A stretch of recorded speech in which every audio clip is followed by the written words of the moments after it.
राधा राधे सभी प्रभु भक्तों को। मित्रों, आप सभी का स्वागत है आज की इस और एक नई व्रत कथा में। अभी सावन मास चल रही है और सावन मास की यह पुत्रदा एकादशी व्रत की कथा के बारे में जानेंगे एवं इसकी कुछ विधि के बारे में जानेंगे। मगर व्रत को जानने से पहले व्रत की कुछ विशेष कथा के बारे में हमें अध्ययन करना होगा। श्रावण मास पूरी तरह से भगवान शिव शंकर की आराधना करने के लिए समर्पित होता है। भगवान शिव को संतान सुख संपदा समेत सभी मनोकामनाओं की पूर्ति करने वाला देवता माना जाता है। इनके प्रिय मास सावन में पड़ने वाली पुत्रदा एकादशी व्रत के दिन भगवान विष्णु की पूजा की जाती है। पौराणिक मान्यता है यह पुत्रदा एकादशी व्रत सावन मास में पड़ता है और सावन मास भगवान शंकर को समर्पित होता है। साथ ही में भगवान शंकर जी सभी मनोकामनाओं को पूर्ण करने वाला देवता भी माना जाता है। यदि आप निसंतान है तो इस व्रत को रखने से संतान के प्राप्ति की जो मनोकामना है वो अवश्य ही पूरी होती है। राधे राधे। अब हम जानेंगे इस व्रत को करने की कुछ विधि जो कि आपको स्क्रीन पर पॉइंट बाय पॉइंट दिखाई दे रही होगी।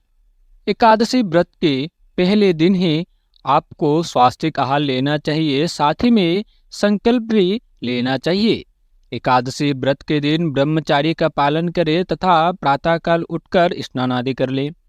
भगवान विष्णु की प्रतिमा को पंचामृत से स्नान कराइए, साथ ही में दूध दही घी शहद और शक्कर भी शामिल होना चाहिए। स्नान कराने के बाद धूप दीप चंदन सुगंधित पदार्थों से आरती उतारिए, नैवेद्य का भोग लगाइए। साथ में भगवान विष्णु की सहस्त्र नाम का पाठ एवं आरती अवश्य करना चाहिए। व्रतधारी को उस दिन निर्जल रहकर यदि व्रत कर सकते हैं तो सर्वोत्तम है, अन्यथा फलाहार ले सकते हैं। रात में भगवान का ध्यान व भजन कीर्तन करें। कोशिश करें कि एकादशी की रात जागरण करें। साथ ही में अगले दिन स्नान करने के बाद ब्राह्मण को भोजन कराइए और सामर्थ्य के अनुसार दान करें। इसके बाद ही स्वयं भोजन करें। दशमी की रात से लेकर द्वादशी के दिन तक ब्रह्मचार्य का पालन करना चाहिए। इस दिन किसी की भी चुगली निंदा ना करे। प्रभु भक्ति में ही संपूर्ण यह 3 दिवस को व्यतीत करना चाहिए। एकादशी का पारण अगले दिन किया जाता है। द्वादशी के दिन सूर्योदय के साथ व्रत को एक बार फिर विष्णु जी की पूजा करनी चाहिए। इसके पश्चात किसी भूखे जरूरतमंद या फिर गौ माता या ब्राह्मण को भोजन करवाकर दान दक्षिणा देकर उनका आशीर्वाद प्राप्त करना चाहिए। इसके बाद भगवान को भोग लगाए गए प्रसाद से अपना व्रत तोड़ सकते हैं। अब हम जानेंगे इस व्रत के मूल कथा के बारे में। इस व्रत की उत्पत्ति कैसे हुई थी और इस व्रत की कथा कहाँ से शुरू हुई है। एक बार की बात है, श्री युधिष्ठिर कहने लगे कि हे भगवान, श्रावण शुक्ल एकादशी का क्या नाम है? व्रत करने की विधि तथा इसका महात्म्य कृपया करके कहिए। मधुसूदन कहने लगे कि इस एकादशी का नाम पुत्रदा एकादशी है। अब आप शांतिपूर्वक इसकी कथा सुनिए। इसके सुनने मात्र से ही बाय फिर यज्ञ का फल मिलता है। द्वापर युग के आरंभ में महिष्मति नाम की एक नगरी थी जिसमें महिजीत नाम का राजा राज्य करता था, लेकिन पुत्रहीन होने के कारण राजा को राज्य सुखदायक नहीं लगता था। उसका मानना था कि जिसके संतान ना हो उसके लिए यह लोक और परलोक दोनों ही दुखदायक होता है। पुत्र सुख की प्राप्ति के लिए राजा ने अनेक उपाय किए, परंतु राजा को पुत्र की प्राप्ति नहीं हुई। वृद्धावस्था आती देखकर राजा ने प्रजा के प्रतिनिधित्व को बुलाया और कहा, हे प्रजाजनों, मेरे खजानों में अन्याय से उपार्जन किए हुए धन नहीं है, न मैंने कभी देवताओं तथा ब्राह्मणों का धन छीना है। किसी दूसरे की धरोहर भी मैंने नहीं ली। प्रजा को पुत्र के समान पालता रहा।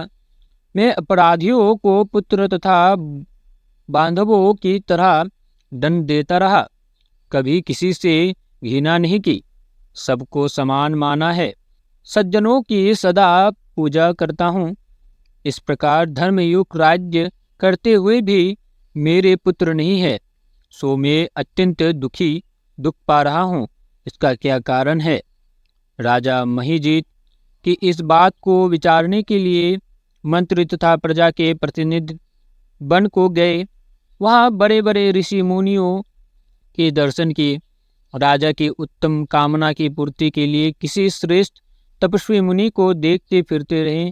एक आश्रम में उन्होंने एक अत्यंत वयोवृद्ध धर्म के ज्ञाता बड़े तपस्वी परमात्मा में मन लगाए हुए निराहार जितेंद्रिय जितात्मा जित क्रोध संतान धर्म के गूढ़ तत्व को जानने वाला समस्त शास्त्रों के ज्ञाता महात्मा लोमस मुनि को देखा, जिनका कल्प के व्यतीत होने पर एक रोम गिरता था।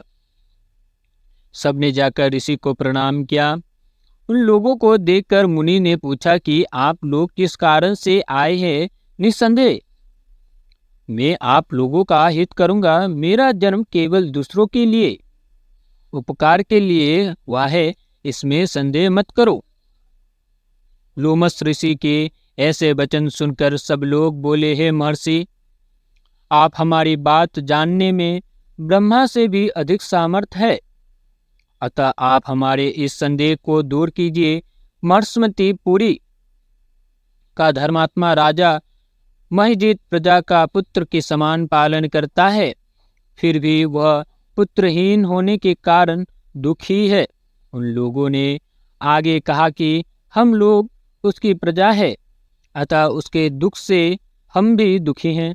आपके दर्शन से हमें पूर्ण विश्वास है कि हमारा यह संकट अवश्य दूर हो जाएगा, क्योंकि महान पुरुष के दर्शन मात्र से अनेक कष्ट दूर हो जाते हैं। अब आप कृपा करके राजा के पुत्र होने का उपाय बतलाइए।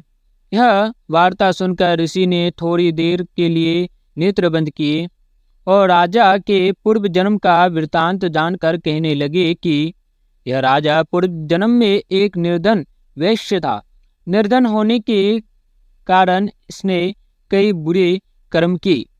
यह एक गांव में दूसरे गांव व्यापार करने जाया करता था। एक समय ज्येष्ठ मास के शुक्ल पक्ष की एकादशी के दिन मध्याह्न के समय जबकि वह 2 दिन से भूखा प्यासा था, एक जलाशय पर जल पीने गया। उसी स्थान पर एक तत्काल की व्याही हुई प्यासी गौ जल पी रही थी। वह और प्यासी गौ को जल पीते हुए हटाने के कारण पितृवियोग का दुख सहना पड़ा है। ऐसा सुनकर सब लोग कहने लगे कि हे ऋषि, शास्त्रों में पापों का प्रायश्चित भी लिखा है, अतः जिस प्रकार राजा का यह पाप नष्ट हो जाए, आप ऐसा उपाय बताइए। लोमस मुनि कहने लगे कि सावन शुक्ल पक्ष की एकादशी को, जिसे पुत्रदा एकादशी भी कहते हैं, तुम सब लोग व्रत करो और रात्रि को जागरण करो, तो इससे राजा का यह पूर्व जन्म का पाप अवश्य नष्ट हो जाएगा। साथ ही राजा को पुत्र की अवश्य प्राप्ति होगी। लोमस ऋषि के ऐसे वचन सुनकर मंत्रियों सहित सारी प्रजा नगर को वापसी लौट आए और जब सावन शुक्ल एकादशी आई तो ऋषि की आज्ञा अनुसार सबने पुत्रदा एकादशी का व्रत और जागरण किया। इसके पश्चात एकादशी के दिन इसके पुण्य का फल राजा को दिया गया। उस पुण्य के प्रभाव से रानी ने गर्भ धारण किया और प्रवस का समाप्त होने पर उसके एक बड़ा तेजस्वी पुत्र उत्पन्न हुआ। इसलिए हे राजन, इस सावन शुक्ल एकादशी का नाम पुत्रदा पड़ा है। अतः संतान सुख की इच्छा हासिल करने वाले इस व्रत को अवश्य करें। इसके महात्म्य को सुनने से मनुष्य सब पापों से मुक्त हो जाता है और इस लोक में संतान सुख भोग कर परलोक में स्वर्ग को प्राप्त होता है। ये थी एकादशी व्रत की कथा। इस व्रत में हमने एक महत्वपूर्ण टॉपिक एवं अर्थात महत्वपूर्ण बात को हमने सुना है। यदि आप लोगों ने इस वीडियो को यदि ध्यान से सुने हैं तो इस कथा में एक ऐसी बात भी उल्लेख है कि जब राजा ने वैश्य था समय, उस वैश्य चलते समय वो बहुत बड़ी दरिद्रता में फंसे हुए थे। एक दिन वो राजा एक गांव से दूसरे गांव में व्यापार करने के लिए जा रहे थे। उस समय उनको बड़ी ही प्यास लगी थी। वो कई दिन से भूखा था, परंतु सामने में जब जलाशय की देखी तो उन्होंने उस स्थान पर जाकर जल पीने का विचार किया। साथ में देखा कि एक गौ माता भी जल पी रही थी, तो गौ माता को दूर भगाकर वो स्वयं जल पीने लगे। तो जब उन्होंने गौ माता को दूर भगाकर स्वयं जल पीने का आनंद लिया, तो वो पाप की भागीदारी बन चुके हैं, क्योंकि जल पीने का अधिकार सभी को है। इसलिए कहते हैं कि जी किसी को भी टोका मत करिए, जो व्यक्ति जो कर रहे हैं उसको करने दीजिए। मगर हाँ, यदि कोई व्यक्ति गलत कार्य कर रहे हैं तो आप उसको सही रास्ता दिखा सकते हैं। यदि आप उस व्यक्ति के गलत कार्य को देखकर यदि आप भी खड़ा रहे अथवा आप भी उस गलत कार्य में लिप्त हो गए, तो साथ ही उनके साथ ही में आप भी पाप की भागीदारी बन सकते हैं। इसलिए किसी को भी भोजन में अथवा किसी भी कार्य में टोकना नहीं चाहिए, चाहे वो पूजा की विधि हो, चाहे वो भोजन हो, चाहे अन्य शुभ कार्यों में क्यों ना ही हो। इसी के साथ ही आज की यह एकादशी व्रत हमें बहुत बड़ी चीज़ हमें सीख देती है। यदि आपको वीडियो अच्छी लगी है तो प्लीज़ वीडियो को लाइक करके, चैनल पर नए हो तो चैनल को सब्सक्राइब करके हमारे इस चैनल को अधिक देशवासियों तक जरूर शेयर करिएगा, जिससे आगंत एकादशी व्रत की कथा के बारे में भी जान सके एवं साथ में सभी देशवासी एक साथ होकर सभी एकादशी व्रत को पालन कर सके एवं कथा को भी श्रवण कर सके। मिलेंगे किसी नई और एक कथा के साथ, तब तक राधे राधे।